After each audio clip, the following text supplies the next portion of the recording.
Assalamualaikum warahmatullahi wabarakatuh. Hai teman-teman, perkenalkan nama saya Quinita Kaila. Saya duduk di bangku kelas 4 SDN Tambak Rejo, Waru Sidoarjo. Saya akan membawakan cerita legenda Keong Emas. Keong Emas. Di sebuah kerajaan makmur bernama Kerajaan Daha, hiduplah seorang raja bernama Kertamata. Dia mempunyai 2 orang putri bernama Dewi Galuh dan Chandra Kirana. Mereka berdua cantik, tetapi Chandra Kirana lah yang paling cantik. Mereka berdua putri raja, tetapi Chandra Kirana lah yang dicintai rakyatnya. Selain parasnya cantik, hatinya juga jelita. Sedangkan Dewi Galuh selalu iri pada kakaknya. Lama-lama rasa iri itu menjadi rasa benci.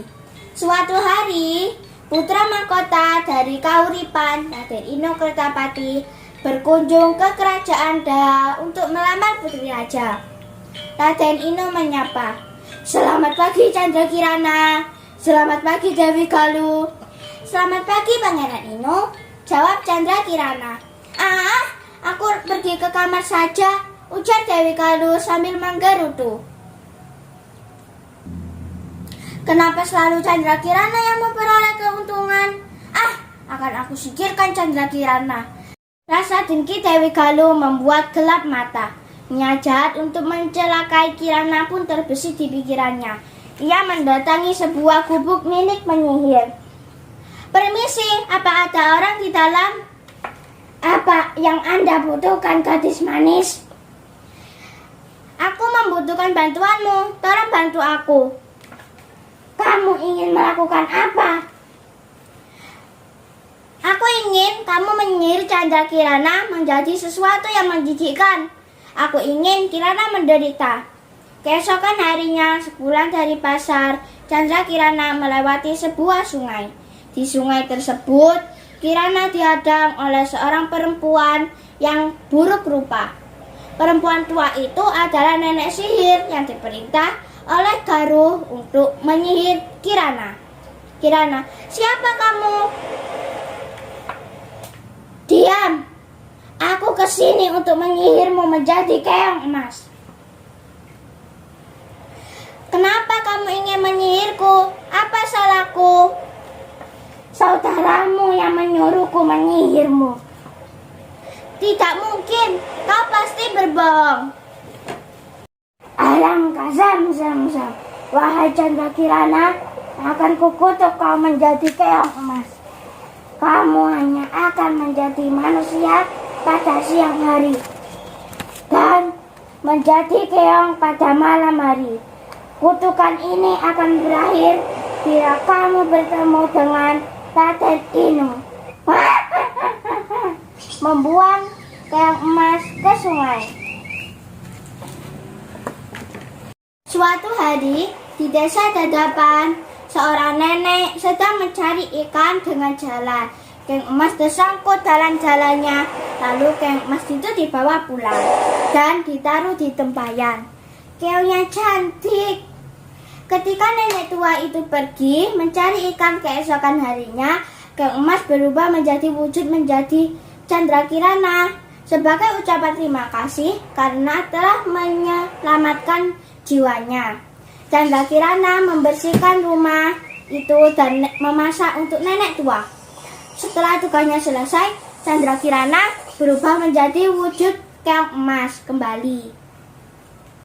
Sepulang dari mencari ikan, nenek tua itu terkejut sebab rumahnya sudah bersih dan tersedia makanan di meja makan. Kejadian aneh itu terus berulang setiap hari. Keesokan harinya, nenek tua itu tidak mencari ikan. Dia mengintip apa yang terjadi. Ternyata keong emas berubah menjadi gadis cantik.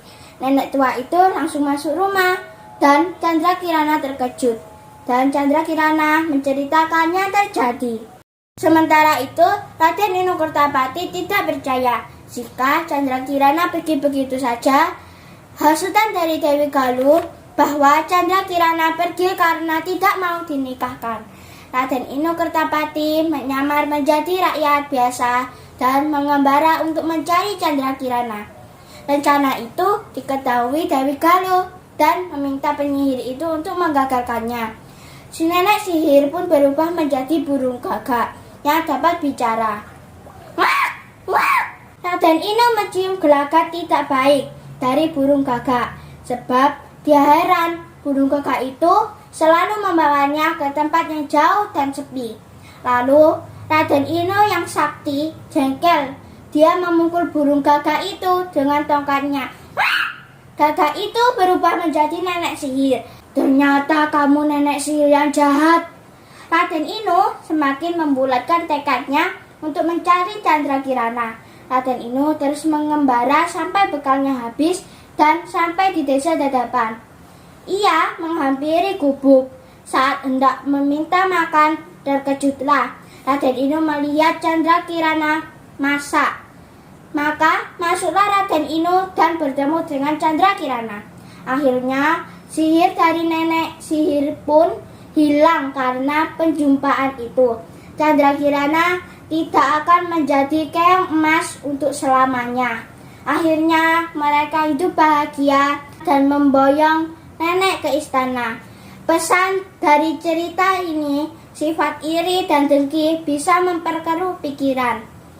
Hilangkan sifat iri dan dengki dengan selalu bersyukur, berpikir positif. Assalamualaikum warahmatullahi wabarakatuh.